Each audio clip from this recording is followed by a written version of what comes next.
Já, það örstutt í þing Alþýðusambandsins, það sama þing og var í haust, því var slegið á frest, þar sem að var ljóst að ekki myndi nást neinar sættir menn eða málefni og síðan hafi liðið næstu því hálft ár og núna í lokvikunar að þá verður framhaldið þinginu frá því haust. Í haust bauð Ólöf Helga Adolfsdóttir, fyrrverandi ritari Eflingar sig fram til formanns á móti Ragnari Þór Ingólfssyni. Ragnar dró tilbaka sitt framboð Ólafar Helgu líklega í gildi áfram og hún mun verða í framboði. En núna fyrir skömmu að þá steig Finnbjörn Hermannsson sem hingað kominn fram og bauð sig fram til forseta Alþýðusambandsins. Vertu velkominn, Finnbjörn. Já, takk. Þú ert nýhættur sem formaður, hvað heitir það? Byggin, félag byggingamanna. Já, ég verð að biðast afsökunar á því að þið breyttur svo ört nafn, að þú átt rætur í Trésmiðjufélagi Reykjavíkur. Já, við höfum verið að grínast með það sko að í byggingargeiranum sko þá höfum við verið með vandamál kennitöluflakkara. Já. En við erum ekki kennitöluflakkara, við erum á sömu kennitölun en við skiptum svolítið nöfn. Já, þannig að við erum Byggin í dag starfið í Trésmiðjufélagi. Já, og það sameining í gangi, hefur verið í gangi meðal iðnaðarmanna og sumir getur veltið fyrir sig hvort hún myndi ekki bara halda áfram, hvort að ekki fleiri sameiningar þarna iðnaðarmegin. Nei, við erum komin í mjög öflugt samstarf upp á Stórhöfða. Já, við erum allir í sama húsinu. Já, allir í sama húsinu og við höfum notað nafni 2F sem er bara 2 fagfélög eða 2 fagfélagshús eða hvað sem er. En 2F er það. Já. Og við erum að ná mjög vel saman alla þjónustu. En við höfum engan áhuga á því að sameinast vegna þess að það er svo mikið verðmæti í þessum félögum og halda utan greinarnar í félögunum. En við getum unnið að sameiginlegum orlofsmálum, sjúkrasjóðum og þjónustu og annað þess háttar. Þannig að og við erum bara komin á mjög góðan skrið með það þessi félög sem er innan 2F. Já, maður einmitt heyrt þetta frá gömlum félögum, til dæmis í Trésmiðjufélaginu, sakna þess þegar maður fór á fundi og það voru bara smiðir í kringum hann. En núna eru svo fleiri sem að vinna saman, þú kannast við þetta. Já. Það er bæði gildi að halda saman innan þröngu hóp og svo ná ykkur styrk út úr. Já, og við teljum okkur ná hvoru tveggja með því að halda félögunum að þá boðum við til fundar í Byggin. Og þá tölum við bara okkar málefni. En svo þegar við þurfum að vera með svona þessa ósýnilegu þjónustu sem að félagsmanninum það skiptir ekki máli hver hringi eða hver svarar í síman hjá honum eða hvað réttar upplýsingar. Þá er það hitt besta mál. Herðu, Finnbjörn, við höfum við rauðaborðið rætt svolítið mikið málefni ASÍ, enda mikil átök þar og líka mikilvæg samtök. Verkalýðsbaráttan er það sem að margir horfa til að geti haft jákvæð áhrif á íslenskt samfélag og byggt það upp.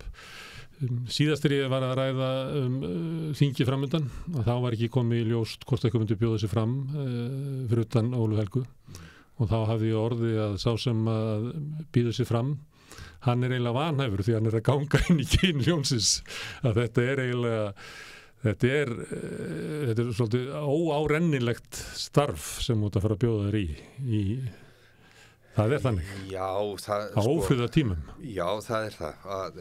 Það eru ansi mörg, margir armar sem eru kannski að kljást, en það sem merkilegt er og eins og síðasta þing fór að það var útganga þar og það voru 3 aðilar sem gengu út, eða 3 armar sem gengu út, en enginn þeirra gekk út af vandamálum Alþýðusambandsins.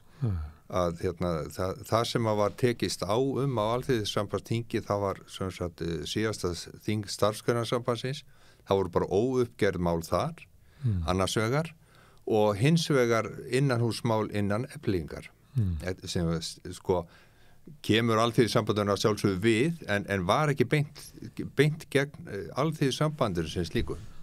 En setti samt sem áður sitt mark á þingið þannig að það var orðið óstarfhæft þegar þessi 3 aðilar voru gengnir út sem eru náttúrulega stóri persónur og leikendur. Sem er Ragnar Þór og hluti að fulltrúum var gekk út með honum Sólveig Anna og flestir fulltrúar Eflingar gengu út með henni og Vilhjálmur Birgisson og fólkið á Skaganum gengu út. Þannig að okkur... Og ýmislegt hafði gengið á undan, hafa komið fram tillaga á þinginu að vísa burtu öllum fulltrúum Eflingar. Já, það var innanhúsmál Eflingar, sko. Það snýr í sjálf og sér ekki að Alþýðusambandinu.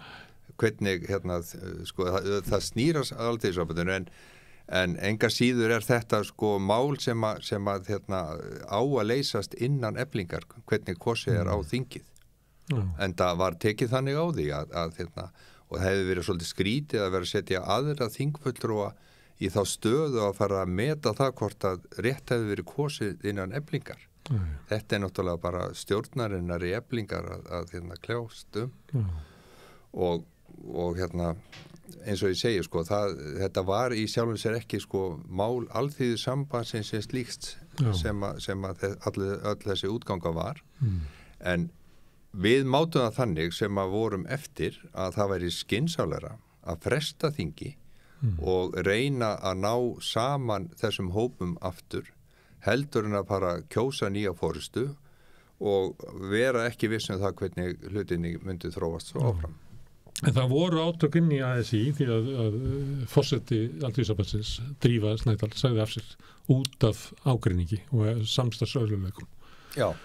Og Kristján Þórður, hann sem var fyrsti varaforseti, var starfandi forseti og hann reyndi einhvað að ná saman ólíkum örmum en lýsti því svo yfir að hann ætlaði ekki að bjóða sig fram. Ég held að var það ekki þannig að margir horfðu til þess að hann myndi halda áfram? Jú, hann hefði verið mjög álitlegu kostur sko en bara hann valdi það að fara ekki í þetta þessu sinni og hans tími mun koma, þetta ungu maður þannig að það ekkert vandamál þannig sko en eins og þú segir, það svona þetta ekkert árennilegt starf og kannski ágætt að setja einhvern í þetta sem að klára starfsæfina, ég segi það ekki en ég hef ákveðna reynslu sem að ég ætla að bjóða fram og sjá til hvort það hægt að leiða Alþýðusambandi saman og ekki einstaklingarna sem slíka heldur bara að leiða hópana saman í verkefnavinnu það liggur alveg fyrir að það eru ógrynni verkefna sem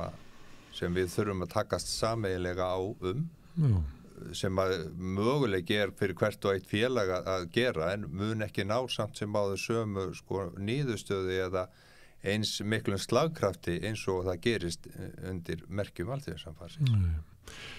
Þú ert ef að þú verður kosinn forseti, þá ert þú þriðji á tiltölulega skömmum tíma sem kemur frá trésmiðum og þeir eru alltaf kallaði ykkur þegar ykkur ágreiningur og erfiðleikar við að ná saman. Já, það var náttúrulega 92 þegar Benedikt Davíðsson kallaði til sko, þá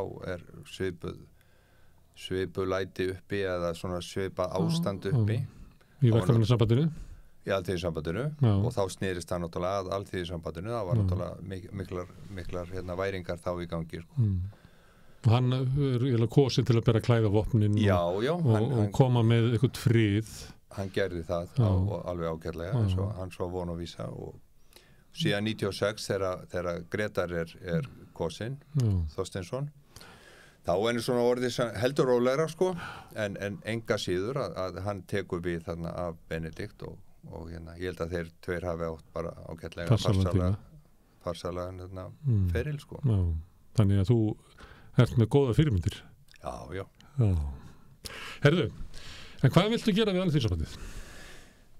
Sko, ég vil sjá að það verða svona starfhæft aftur það sem að svona næst í tíma það eru komandi kjarasamningar ég vil sjá Alþýðusambandið leiða vinnuna gagnvart sko ríkisvaldinu, sveitarfélögum og öðrum þeim sem eru svona opinberir aðilar félögin og samböndin sem fara með kjarasamninga að öðru leyti, þau eru alveg einfærum að klára þá fyrir sig en það bara sko þetta samfélag náttúrulega komið þannig að við verðum að fara að snúa bökum saman og reyna að ná vopnum okkar gagnvart sko ríkisvaldinu það alveg sama hvert litið að þetta allt undir brot og slit sko. Já, þá ertu bara að tala hrörnun svona barnabóta, vaxtabóta, svona grunnkerfa, erfiðleika, bara húsnæðiskreppa, ekki bara höfuðborgarsvæðið, þetta er allt land. Já, þetta er orðið þannig sko að húsnæðisverð náttúrulega bara komið upp fyrir greiðslugeti almenns verkafólks og einhverstað verður menn að búa og þetta sko húsnæðisverðið það er náttúrulega skapað út af kreppu að það er bara skortur á markaðinum þannig að við verðum með einhverjum hætti að fara í það mál sko hann lofaði 35.000 íbúðum hann Sigurður Ingi á 10 árum Samtök iðnaðarins voru að birta niðurstöður af skoðanakönnun hjá sér og það er bara fækkun 2/3. Já, 68% samdráttur. Já. Og það talar ekki alveg inn í þetta sem Sigurður Ingi er að segja. Sko. Og við þekkjum þetta líka frá Reykjavík sem er alltaf að vera einhverja glærusýningar sem eiga að sýna einhverja framtíðar uppbyggingu fæsta því gengur eftir. Ertu þá að segja að þið ætlaði að fara fram á eitthvað sem er meira í hendi? Við verðum náttúrulega að skoða markaðinn og það er ekkert annað sem er í boði heldur en að það verður að auka framboðið. Að við fjölgum ekkert fólki í einstökum íbúðum að við verðum að auka íbúðirnar og miðað við þetta sem Samtök iðnaðarins segja núna að þá erum við að fara í þveröfuga átt og við erum að herða enn hnútinn sem er alltaf að herðast hálsinn á okkur. Já, þetta eru verktakarnir sem að byggja mest sem er að draga saman. Þannig að hver á að þá sveitafélögin og ríkið að byggja sjálft eða? Já, við þurfum bara að skoða hvað er í gangi. Þið getur byggt sjálfur? Já, það er allir möguleikar í þeim efnu sko. En við þurfum bara að skoða hvað er í gangi og hvers vegna þetta er að gerast. Og eins og þú segir að Reykjavíkurborg er alltaf með glærusýningarnar árlega það hvað er mikið framundan. Og maður reyndar fann að kannast við suma lóðurnar árið þeirra ár sko, sem eru alltaf á leiðinni en við þurfum bara að fara í samtal og það er reynda byrjað hjá Alþýðusambandinu í samtal við sveitafélögin hérna í kring hvað er í gangi og hvers vegna er þetta ekki að ganga eftir eins og Sigurður Ingi lofaði og því að sveitafélögin skrifuðu undir þetta líka Ragnar Þór, hann var hérna í gær hann var að segja að það, sko stjórnvöld er alltaf að lofa ykkur og þeir munar ekkert að koma bara með sama loforðalistan og svíkjan. Þannig að nú fyrir áður við gerum samninga næst, sækjum launahækkanir til Samtaka atvinnulífsins, þá verður ríkið að vera komið með eitthvað sem er bara fast í hendi. Það liggur svo eins og hann orðar bara verkefniseiningi getur ekki sætt sig við það að fá sömu loforðin, sömu glærusýningarnar sem bara eins og þar hafi ekki verið til áður, verið lofað áður í lífskjarasamningunum.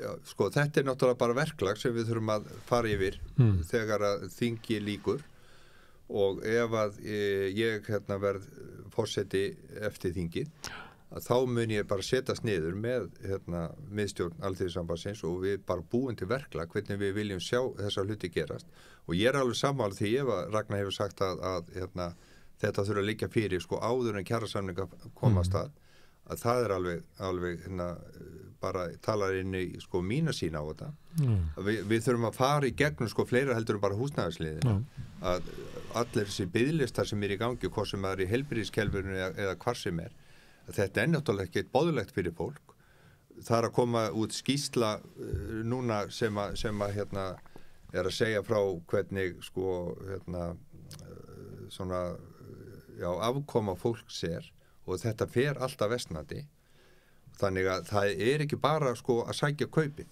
við þurfum náttúrulega að hafa stoðkerfi í lagi líka og það munar alveg töluvert miklu ég var á fundi lífeyrissjóðsins míns í gær og það var einn góður félagi minn sem fór yfir það að ef að lífeyrissjóðurinn sem sagt hækkar greiðslur til einstaklings að þá fær ríkið 2/3 af þeim peningum þetta er náttúrulega bara ekki, þetta er ekki í lagi en þetta er bara orðið þetta stoðkerfi hjá okkur að það er ríkið sem er orðið stærsti sko bóta þegi í til dæmis í eftirlaunasjóðunum okkar Þannig að eina kröfunum væru þá að minnka skerðingar Já, minnka skerðingarnar og líka sko öll þetta stóðkerfi sem snýr að bara ungu fólki og barnabætur og vaxtabætur og allt þetta er hörnað, vaxtabæturnar er orðnað bara grín leinaði sem að var áður. Þetta er bara hlutur sem við verðum að fara að sko og fara að endurlífga. Og annað mál sem að hefur ekki verið rætt kannski eins mikið en það eru helmikið færri lánþegar í lánasjóð íslenska námsmanna núna, þetta voru fyrir 10 árum, sem er náttúrulega aðgengi efnaminna fólks að námi, að það kerfi er líka að brotna niður. Já, ég hef ekki kynnt mér alla skapaða hluti sko, þannig að ég þekki það ekki bara. En þetta er náttúrulega bara hluti af því sem að við þurfum að skoða hjá Alþýðusambandinu, sem svona heildar pakkan, hvernig þetta horfi við sko almenningi. Þannig þið viljum gera kröfur á hendur ríkisvaldinu og sveitarfélögunum. Já, ég sé það sem bara næsta verkefni Alþýðusambandsins, það er að gera það vegna þess að við þurfum að skoða sko heildar myndina þegar við erum að skoða afkomu fólks. Það er ekki bara launir sko. Nei. Nær það út fyrir, þú nefnir til dæmis skerðingar sem eru vilja málefni eftirlaunafólks og öryrkja.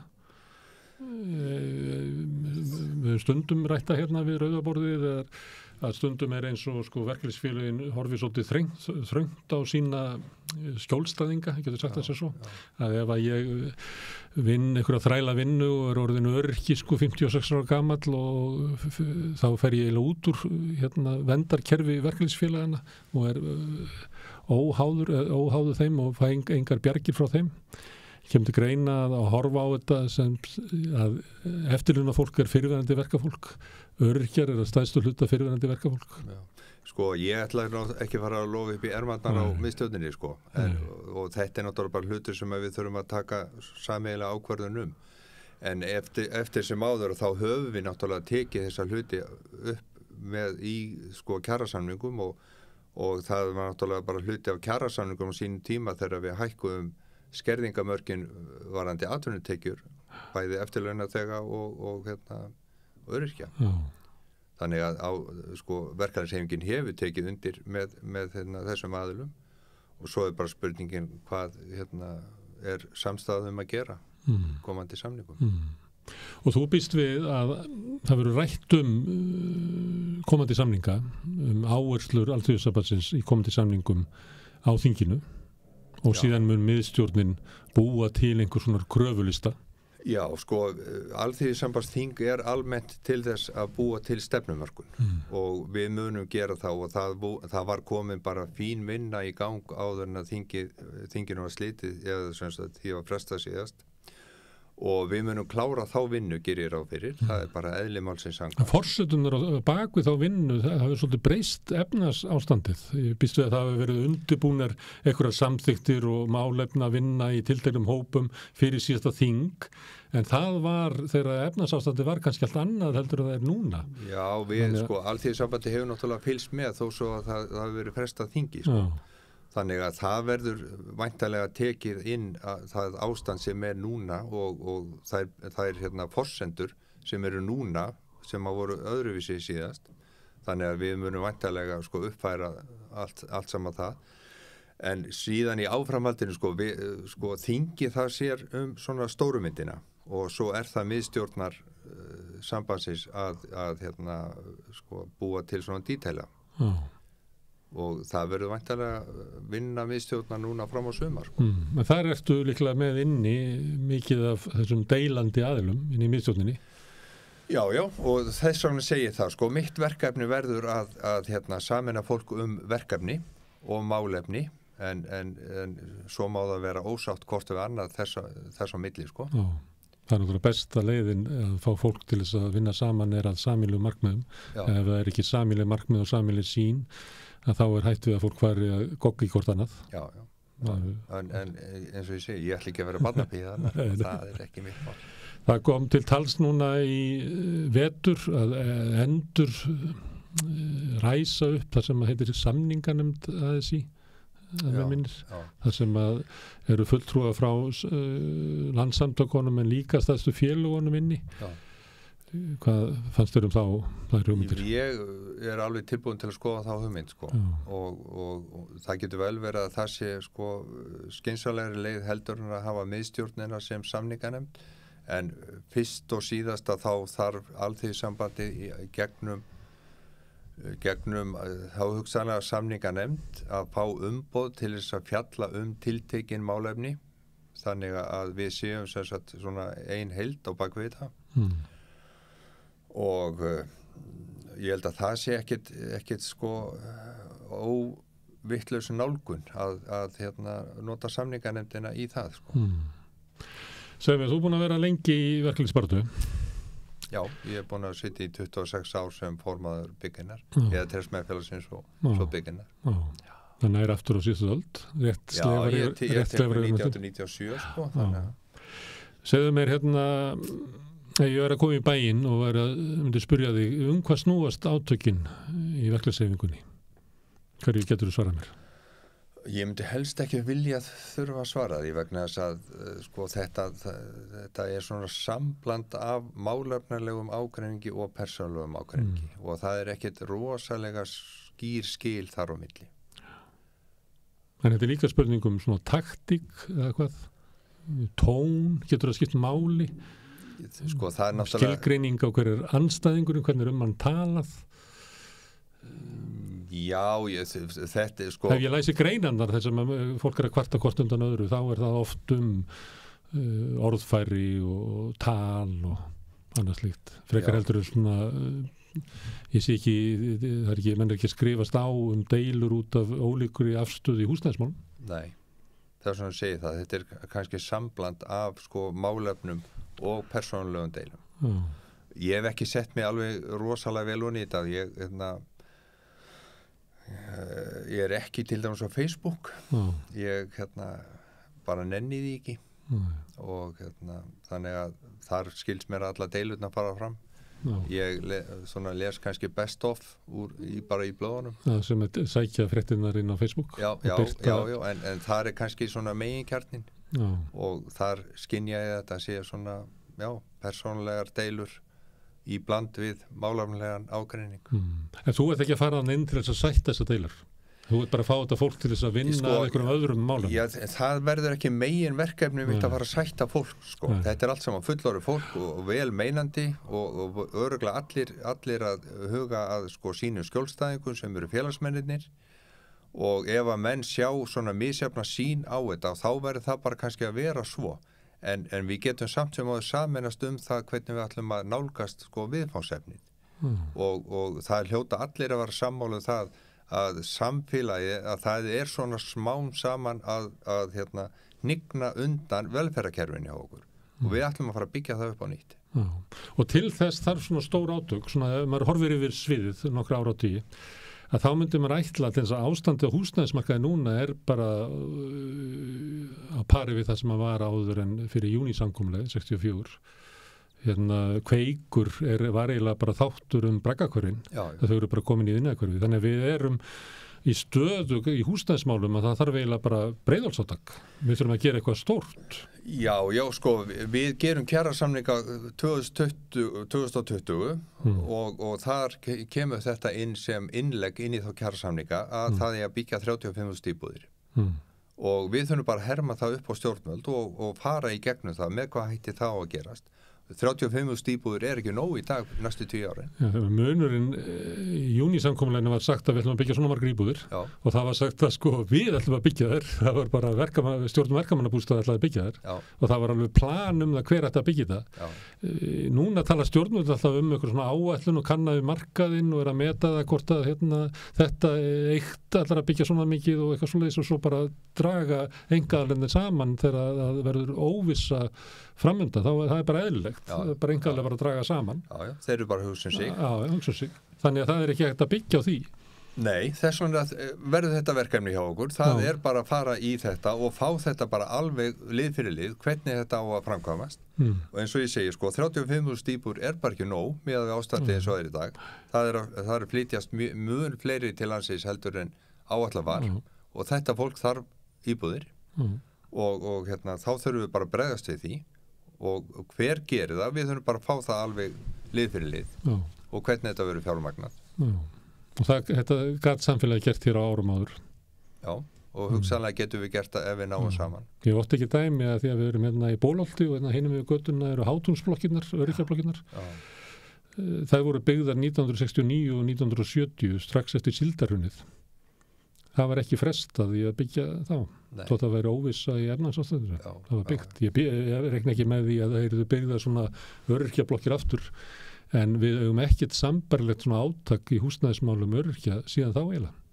Það er svo langt síðan. Þannig að símun fara fram á eitthvað slíkt, eitthvað stóratök. Já, eins og ég segi sko að hérna, við eigum eftir að koma okkur saman það hverjir verðu áherslunar og hérna og eftir þingið þá getum við sagt það þannig að eftir nokkra miðstjórnarfundi þegar menn eru búin að tala sér saman. Ef að þú næði kjörið þá verður þú ferði í þjóðhagsráð og ert þar að ræða við stjórnvöld. Hvernig líst þér á heldur að ríkisstjórnin geti orðið samherjiðin í því að reisa við velferðarkerfinu í Íslandi? Sko, það er bara hlutur sem að við eigum eftir að taka umræðu sko. Að hérna, ég horfi til þess að við þurfum með einhverjum hætti að ná saman við ríkisstjórnina því að við verðum bara sætt okkur við það að það er bara töluvert mikið sem að ríkisstjórnin ræður afkomu einstaklingsins. Og á stundum þá veltum að fyrir sér alþýðusambandi þarf að fara að semja við ríkisstjórnina fulltrú hverra er sér ríkisstjórn það er mjög oft sem að velti því fyrir sér að hérna við ættum að vera samherjar og þá þurfum við bara að skoða það hvort að þeir séu á sömu vegferð við. En það er ekki þannig fyrir á Íslandi og ekki bara í okkar heimsluta að stjórnvöld eru ofta að þjóna hagsmunum sko hinn allra auðugustu og það er hlutverk verkalýðshreyfingarinnar bæði í kjarasamningum og í kröfum hendur ríkisvaldinu að bera fram kröfur almennings. Já, og það er það sem að ég segja að alþýðusambandi hafi sem hlutverk í komandi kjarasamningum. Það er gagnvart ríkisvaldinu. Já, og það sé jafnvel mikilvægri hlutur samningana heldur en það sem að fer í samningaborðinu við Samtök atvinnulífsins. Sko, við sjáum bara til dæmis síðustu kjarasamninga að við erum að telja okkur gera mjög hófsama kjarasamninga sem eiga að lækka verðbólgu. Og það er svona, ég segi ekki að þessu spurt inn í Seðlabanka hvort að við sem eitthvað farin að röka bátnum en enga síður að það kom svona velvilji það að þetta gengi eftir. Og við erum allar búin að skrifa undir að þá eru vextir hækkaðir og með þessari einu ákvörðun Seðlabankans að þá er nánast ávinningurinn tekin af almenningi. Þannig að sko þetta bara gengur ekkit upp að við getum haft svona aðila sem að bara er með einhver membra það hvað kaupmátturinn má vera hverju sinni. Einhver embættismenn út í bæ? Embættismenn út í bæ og þá er náttúrulega tilgangu kjarasamninga orðin ansi þunnur ef að þetta og halda áfram svona. Þannig að það er svo margt sem við höfum eftir að tala við ríkisstjórnina. Já. Eitt af því að þú nefnir þetta þegar þið voru að gera samninga í nóvember og þið inn í desember að þá voru efnahagshorfur náttúrulega allt aðrar heldur þar eru í dag. Þá held ég að menn hafi verið að reikna með hvort það var ekki bara ennþá á borðinu 5,6% verðbólga þessu ári. Ég held að það sé engi spáin undir sko 8,5, ég held að það sé bjartsnættarspáin, það eru 3% farin þar. Þá var verið vonir að halda að vextir yrðu, ég man ekki hvað þið voru þarna, voru þeir ekki bara undir 6, 5,75 eða eitthvað. En núna er verið að tala um að þið fara upp í 8,75. Og það er bara fyrir þá sem er að borga þessa vexti, þetta bara þannig að eða forsetunar sem að þið semjið bara fyrir nokkrum mánuðum að þær eru brostnar en framundan eru margir mánuðir þar sem að kaupmáttur mun bara minnka engar kjara bætur á leiðinni ólíklegt að ríkisstjórnin komi fram á miðju sumri eins og hún gerði í fyrra með því að hækka húsaleigubætur eða húsnæðisbætur og ýmislegt sem hún gerði mitt sumar. Þannig að það getur verið að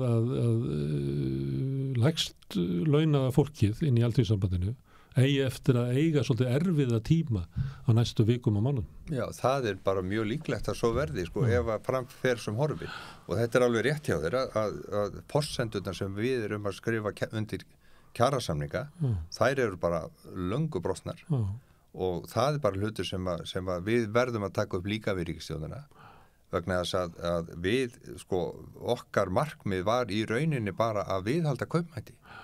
Við vorum svo, hóvær, ef við getum sagt sem svo, það átti kannski örlítið að aukast í kaupmátt og svo hitt að við verðum náttúrulega líka að fara að skoða sem sagt, þetta velferðarkerfi peningamarkaðarins að sko þetta eru orðnir svo fáir aðilar sem að standa undir þessu kerfi að þetta er launafólk sem er alltaf með allt sitt í vindinum og svo eru bara stór hluti af samfélaginu búin að koma sér þannig fyrir að þeir eru ónæmir fyrir verðbólgu. Sumir eru með bara verðtryggingu og aðrir eru bara í erlendri mynt og þurfa ekki að taka þátt í þessari verðbólgu ógn sem ríkir hérna á Íslandi. Já, eða lækningunni við henni. Vaxtahækkanir Seðlabankans hafa ekki áhrif á, á stór útgerðar fyrirtæki sem eru öll sín lán í evrum eða erlendi mynt. Já. Þetta náttúrulega bara hlutu, við þurfum að taka þetta alveg heilstætt upp. En til að ná þessu, Finnbjörn, þá þarftu að hafa alþjóðsambandið svolítið sterkt á bakvið. Já. Og það hefur líklega aldrei verið frá því að þú komst inn í verkefnishreyfinguna, verið sundarara. Ég ætla ekki að meita það, hvort það hefur verið sundarara eða ekki, en það er bara ekki alveg í lagi í augnablikinu og við erum að reyna að berja í brestina. En hvernig stendur á þessu að akkurat þegar, held ég að við myndum tala við hvert ykkar í einu, að það voruð öll sammála að líklega eru svona meiri svona úrslita stund framundan í kjarasamningum heldur oft áður. Það eru ótrúlega mikilvægir samningar og undir venjulegum kringumstæðum myndum að reikna með að það myndi sameina fólkið í en einhverju litað þá sundrast hópurinn. Kanntu að skýra það? Nei, ég kann það ekki. En það er verkefnið, það er að reyna að komast að því hvort að við getum orðið sammála þessi verkefni framundan. Er það þannig, bara í lokin, er það þannig að til þess að ná árangri í viðræðum við ríkisvaldið að þá verður alþjóðsambandið að vera saminað? Því oft er það náttúrulega þannig að það er ekkert betra að halda hóp sama sem er sundurlaus og það endar með því að þú gerir bara ferð eins og sá sem að vil ganga skemmst. Það verður lægsti samnefnari sem að verður niðurstaðan sem að fólk setti sig við í baráttunni. Stundum getur orðið þannig. En er það þannig að til þess að ná árangri í samningu ríkisvaldið að þá verði alþjóðsambandið að vera saminað og sterkt? Ef þú setur þig bara í spor ríkisvaldsins að hvað hræðist það mest? Það hræðist samstöðuna.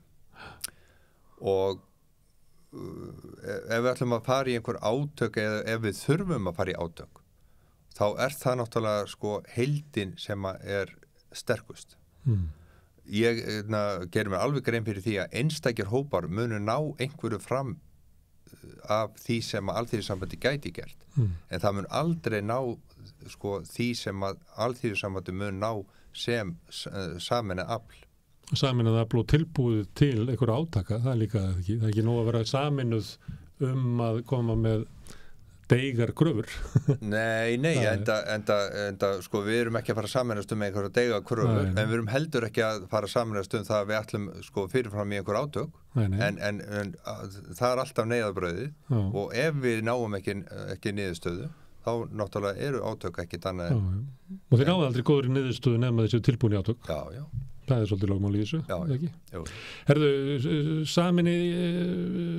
koma saminuð gagnvart ríkisvaldinu, þurfum þá ekki að hafa BSRB og félaga með ykkur? Ég ger alveg ráð fyrir því að við þurfum að spjalla við þau og það væri best ef við næðum saman með þeim og vegna þess að þetta horfir náttúrulega alveg sama gagnvart þeirra félagsmönnum eins og okkar. Herðu, hvernig stendur á því að þú ert í frambúðu? Ringdi ykkur í því og hvað er til þess? Já, verði ég ekki að svara þessu hefðbundna að það var haft samband við mig og menn óskuðu eftir því að ég bæri fram. Fannst þetta snjöll hugmynd leið og heyrður hana eða þurftur að ganga aðeins nokkra daga með að venja þessu? Já, ég þurfti að hafa töluvert fyrir því og menn þurfti að hafa töluvert fyrir það að íta á mig. Þú varst á leiðinu út? Já, og ég bara segja alveg einlægni sko, þetta var ekki leiðin sem ég ætlaði mér að fara sko. En ef það er hægt að nota mig og ég get nýst eitthvað að þá er ég tilbúin í það. Ég er búin að taka þá ákvörðun og þegar maður tekur ákvörðun þá stendur maður með henni og ég bara fer á fullu í þetta. Já, ef að félagarnir kjósa þig. En þegar þú varst hættur sem formaður Sameinar. Ég hætti sem formaður Sameinar fyrir 10 árum síðan, sko, en sem formaður Bygginnar hætti ég núna 30. mars. 30. Og þú varst að bara ganga frá ýmsum lausum endum og sást fyrir þeirra að fara í sumarfrí og kannski bara vinna sáralítið eftir það. Orðin bara eftirlauna maður. Í eðli mínu ég þannig að ég á voðalega erfitt með sko að liggja kjur eða setja kjur. Þannig að ég var búin að hlaða á mig verkefnum núna í sumar og sumdaginn þarf ég að gera og annar reyni ég að komast undan ef að verður. Ég sá að þegar við löpum inn að þú ert við góða heilsu. Já, með hestaheilsu. Þannig að það ekkert vandamál. Herðu Finnbjörn, gott að fá þig hingað til þess að tala verkefnismál og þessi tímamót sem að þing Alþýðusambandsins verður. Já, ég bara skora á alla sem á þingi mæta að snúa bökum saman og við komum saminuð út úr þessu þingi. Já, herðu, gangið vel með það. Já, takk. Herðu, og við snúum okkur